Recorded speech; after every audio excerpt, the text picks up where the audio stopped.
Rajeshwari MJ. She pursued her BE in Electrical and Electronics at the People's Education Society College of Engineering, Mandya. She pursued her MTech in VLSI Design and Embedded Systems at the Sri Jagadguru Balagangadharanta Institute of Technology, Bangalore. Her personal skills lie in good verbal and written communication skills. Her areas of interest lie in OOPS with C++, renewable energy sources, HVDC transmission, digital relays, automotive electronics, advances in VLSI design. She has also had papers presented at the national level, such as the Innovative Architecture for SoC Multi-Core Hybrid Processor, presented at the RNSIT, Bangalore. Welcome to UGC lecture series of BSc Physics Honours. Today we are dealing with the subject electronic devices. In this session we are going to cover some of the leftover topics of two terminal devices and their applications. So, two terminal devices in the sense the diode that what we are going to study and its applications. So, diode as an application in the sense diode will be used as a rectifier. So, throughout this session we are going to study its rectification and also some of the terms in a rectification that we must know, and also we are going to cover the ripple voltage, ripple factor and voltage regulation, and also the Zener diode and photodiode. Zener diode and photodiode are called as a special type of diode because we already know the characteristics of diode, usual PN junction diode. This Zener diode and photodiode will have special characteristics that what we have previously studied in PN junction diode. So, firstly we start with the ripple voltage. So, in the previous sessions we covered about the half wave rectifier and full wave rectifier. So, half wave in the sense the voltage that we get in the output only in between 0 to T by 2, that is 0 to pi, only the positive half cycle of the input will be rectified in a half wave rectifier. Whereas, in a full wave rectifier the entire positive as well as negative, that is 360 degree output that we get from in an input we can observe from an output, that is 360 degree rectification can be happen in a full wave rectifier. That is the output can be appeared in a output voltage from 0 to 2 pi. So, we can observe two cycles and also the frequency will be twice than that of what we observed in a half wave rectifier. So, these are the basic things that we already know in a full wave and half wave rectifier session. Now, we are going to know about the ripple voltage. We know the term ripple. Ripple in the sense it is a small fluctuation, the small amount of fluctuations that can be appeared in the output of a rectifier. It is called as a ripple. The term ripple is used for it, or fluctuation, small amount of fluctuation is called as ripple. So, what is a ripple voltage in the sense? It is a variation of capacitor voltage due to the charging and discharging. So, due to the charging and discharging action of a capacitor leads to the variation of voltage. So, this variation of voltage is called as a ripple voltage. The capacitor quickly charges at the beginning of a cycle and slowly discharges through RL. RL here is a load resistance, that is through the load resistance only it is discharges, the capacitor will discharges. So, after the positive peak of input voltage when the diode is reverse bias. So, in the rectifier voltage if we connect the capacitor as a filter, this is how it will going to happen. So, it will going to discharge for a certain amount of time and also it will discharges, charges and discharges will be happens. So, due to charging and discharging there is a variation in a voltage. So, this variation of voltage is called as a ripple voltage, and also the charging time is different and discharging time is also different because the capacitor having different charging and different discharging time. Generally we do not want the ripple. So, ripple is the fluctuation that we do not want this ripple. Ripple is considered as an undesirable thing which has to be eliminated. So, the thing that we need to know is the smaller the ripple the better the filtering action. So, if we context with the ripple in reference to the filter, filter will be considered as a better performer when the ripple are lesser. If the ripple are lesser, we can say that filter is working efficiently. So, in the picture we can observe the half wave ripple voltages here, and ripple voltages will be here, which is having a larger ripple and smaller ripples. So, these are the difference between larger and smaller ripples. The first figure A picture shows the larger ripple means less effective filtering. So, this will going to hinders the effectiveness of filters, because it is having larger ripple and this is having smaller ripples, means the filter effectiveness will be higher here. The filter is working efficiently because it is having lesser ripple here. Generally, the larger the capacitor value, the smaller the ripple for the same input and load. So, by considering the capacitor value higher capacitor value, if we consider, we will get the smaller ripple value. So, we can adjust with the help of capacitor value, we can adjust the ripple value according to our desire. So, next we can also compare with the half wave and full wave here. Comparison of ripple voltage for half wave and full wave rectified voltages with the same filter capacitor and load and derived from the same sinusoidal input voltage. So, we are speaking about half wave and full wave voltage, output voltage. We need to remember circuit. So, from the half wave rectifier, what is the output that we need to remember from the previous sessions, and also the full wave rectifier output voltage and its circuit. Here, this is the output voltage from the half wave, which is having the ripple. So, we can observe here during the negative half cycle there is no output voltage. Here during the negative half cycle also there is an output, and these are the ripples in full wave rectifier, and in both half wave and full wave the slope will be same. Only thing is the charging discharging rate will be different. So, the ripple is also different here, which can be easily observed with the half wave and full wave. Next we move on to another term, that is the ripple factor. So, the ripple factor is indicator for an effectiveness of a filter. The filter effectiveness can be determined with the help of this ripple factor. So, it is defined by the ratio of that VR peak, that is where it is called as is a peak to peak ripple voltage. Peak to peak ripple voltage, that is divided by VDC, is a DC or average voltage, average volt. This ratio will always give a ripple factor. So, here the VR peak to peak ripple voltage can be used, and also the average voltage or DC voltage can be used to find the ripple factor. So, this can be easily illustrated in the figure, and also we can observe with the help of formula, lower the ripple factor the better the filter will be. That is what the context that we can make with the help of ripple factor. If the ripple factor is lesser, in the sense the performance of the filter will be high, the filter works efficiently if the ripple factor is less. So, ripple factor can be lowered. How can we lower the ripple factor? In the sense, using this formula only we can minimize the ripple factor. So, it can be lowered by increasing the value of filter capacitor or increasing the load resistance. So, this is another way we can use, we can increase the capacitor value, or also we can by increasing the load resistance also we can reduce the ripple factor.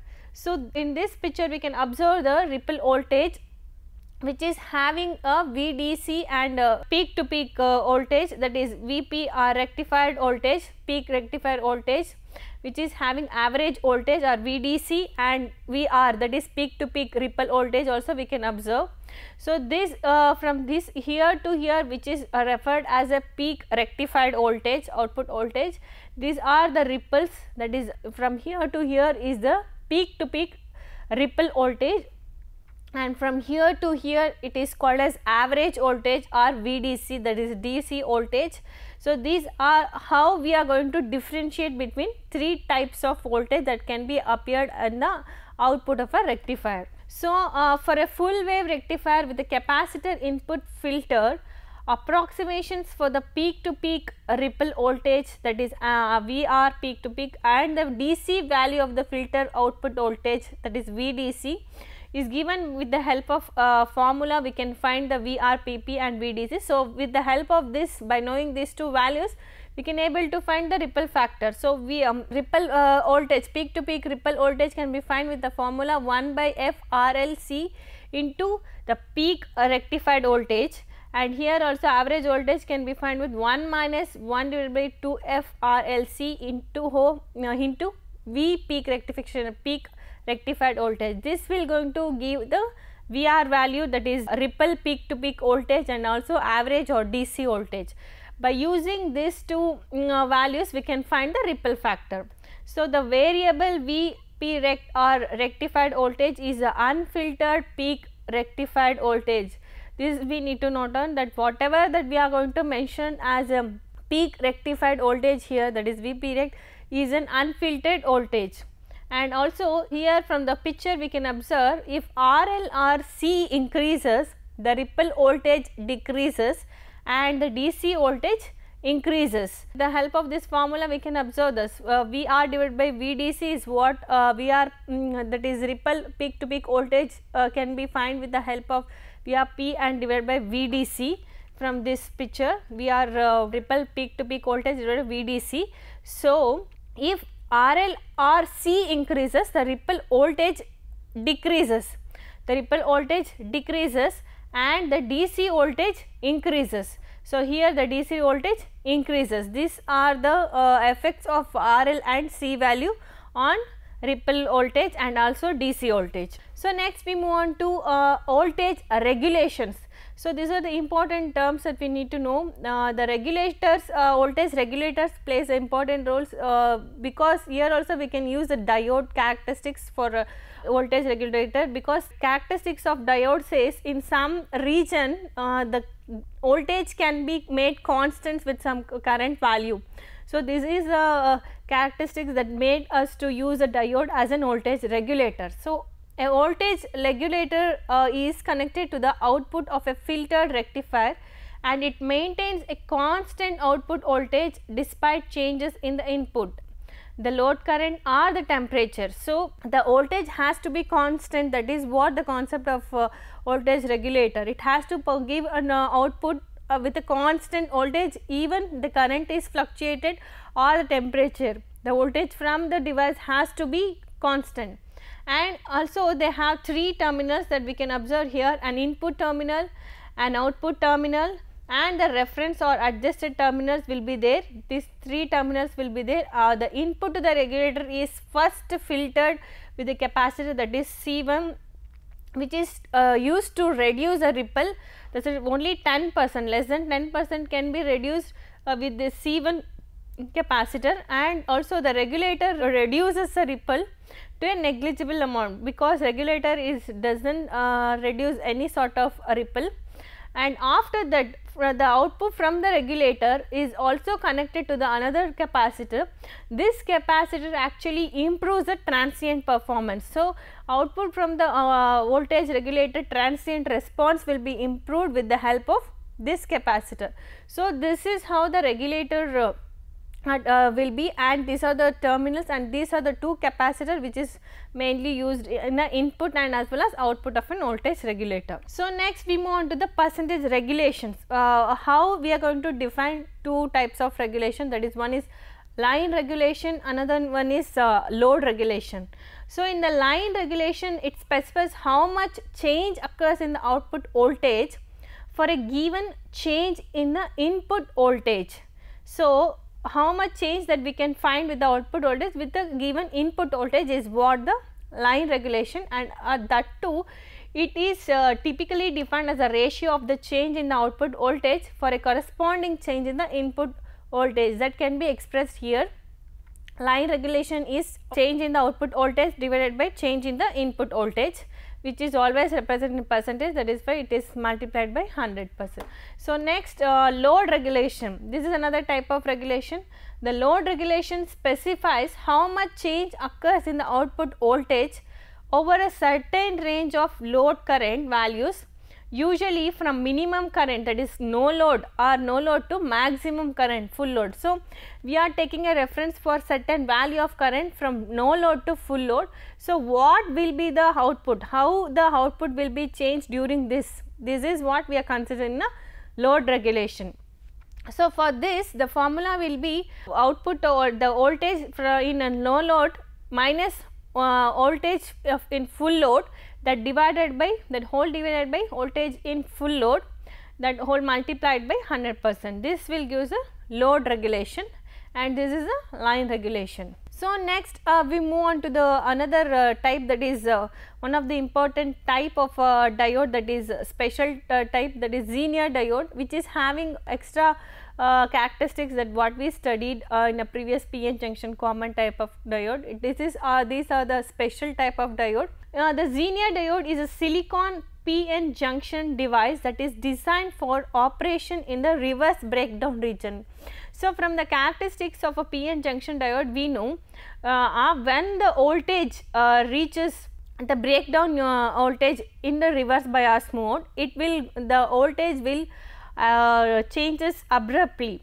So, voltage will be initially it will not change much. After it reaches the breakdown voltage, the voltage will change increasing, the current value will change increasingly is for small value of voltage. So, this characteristics where it makes the use of a Zener diode. So, particularly in a Zener or we can say it as reverse breakdown region, we need to use a diode which will be very much useful for a regulator type of application, so that we can maintain the constant output voltage. So, the breakdown voltage of a Zener diode is set by carefully controlling the doping level during manufacturing. So, the breakdown voltage is what the important factor that we need to consider in a Zener diode. So, this has to be maintained for a desired value with the help of doping.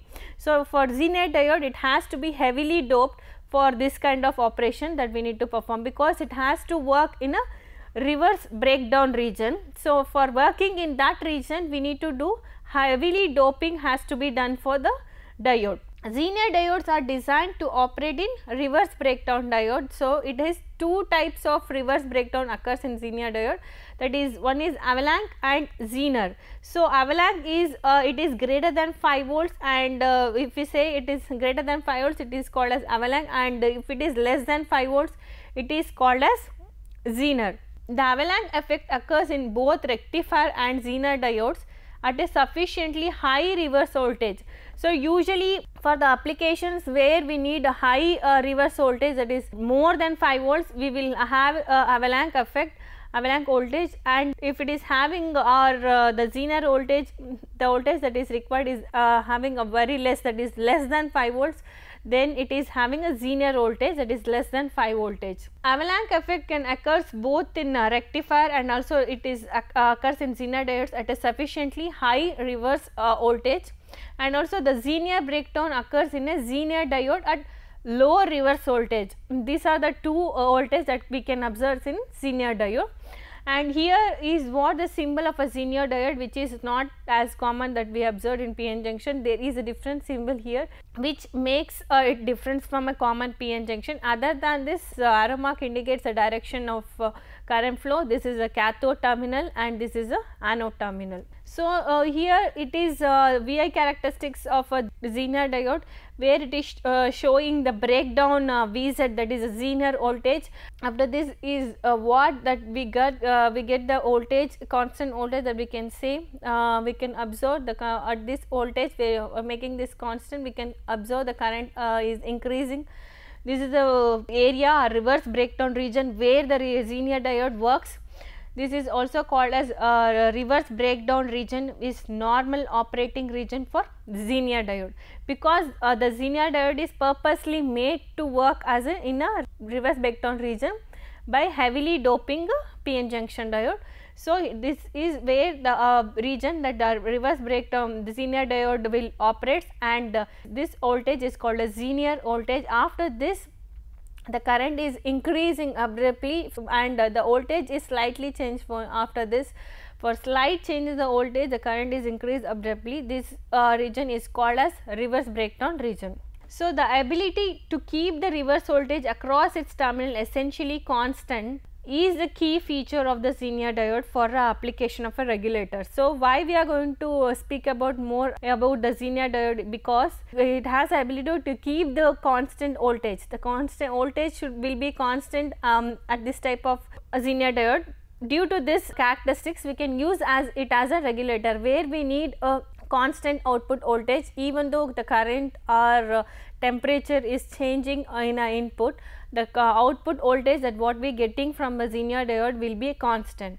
So, here we can observe the value of Vz here is a Vz is a Zener voltage is usually specified at a value of the Zener current known as a test current. So, this is a test current. The test current can be found here with the Vz is what the current that we want to give for a Zener diode. So, this is the operation region, and this is the perfect operation region that we can say where the diode Zener diode is effectively using, and we can use in any application. And above this current, that is Zener maximum current, the Zener diode may break down. We can say this is the maximum Zener current. That is why after this maximum Zener diode current, the diode will be breakdown. This is a minimum Zener knee current. This is the knee current. After this only the voltage that we get is having a constant, and also this is a Vz Zener test current is a current that we can get from the data sheets to operate the Zener diode in a reverse breakdown region. So, next we move on to another type of special type of diode, that is a photodiode. So, the photodiode, the name says the photo diode, in the sense due to the photo effect the diode will going to operate. Here the photodiode is a reverse biased silicon or germanium PN junction in which reverse current increases when the junction is exposed to light. So, this also operating in a reverse breakdown region only. The reverse current will be usually increased when the this type of diode is exposed to light.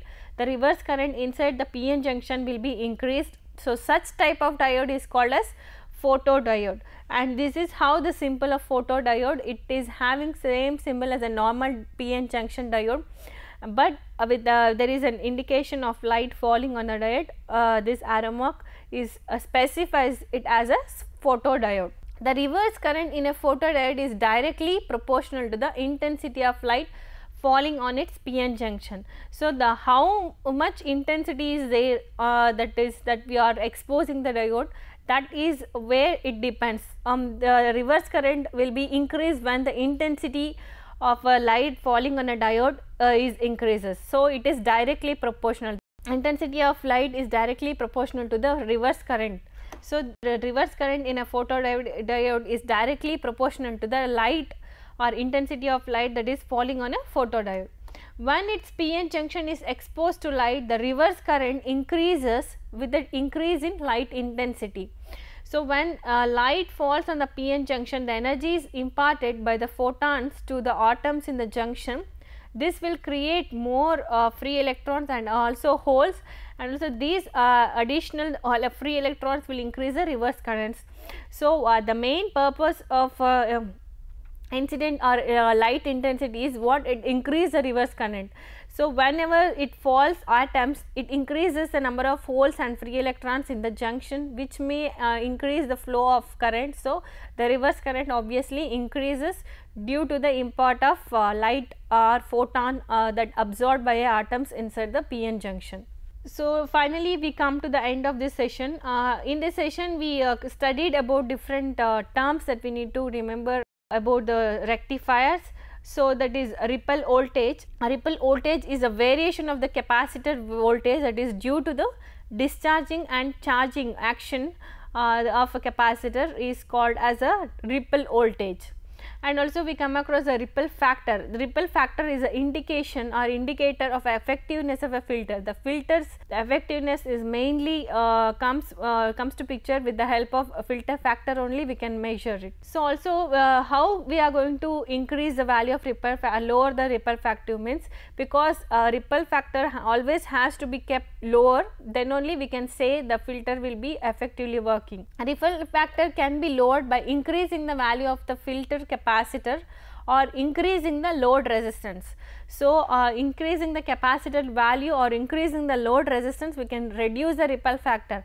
So, by reducing the filter ripple factor, we can say that the filter is working effectively. So, also we come to the study about a Zener diode, that is a special type of diode, where a Zener diode is a silicon PN junction diode that is designed for operation in the reverse breakdown region. So, we know the PN junction characteristics, where we can observe the reverse bias mode, there is a breakdown voltage, after that it works in a reverse breakdown region. So, by keeping this in mind, we can construct a Zener diode by doping heavily for a PN junction, which will going to operate in a reverse breakdown region. And also we come across another type of diode, that is a special type of diode, that is photodiode. It is also reverse bias silicon or a germanium PN junction, in which the reverse current is increases by falling a light on this diode, and whenever the light is fallen on this type of diode, the reverse current is increased due to the atoms inside the PN junction will absorb the photons or light energy, and it will going to increase the number of free holes, free electrons and holes inside. This will going to help in increase in the reverse current. So, we can say that the amount of light intensity that is going to exposed on this photodiode is directly proportional to the reverse current. So, this is the inference that we can make from the Zener diode and also the photodiode. That is a special type of the diode that we studied in this session. Some of the questions of this session are: define ripple factor, what is the difference between input or line regulation and load regulation, and also explain Zener breakdown characteristics. What is a photodiode? The references are www.allaboutscircuits.com, www.circuitmagic.com, and the textbook references are Electronic Devices and Circuit Theory by Robert Boylsted and Louis Neshelski. Another one is An Electronic Circuits and Devices by Alan Motorshed. This ends the session. Thank you.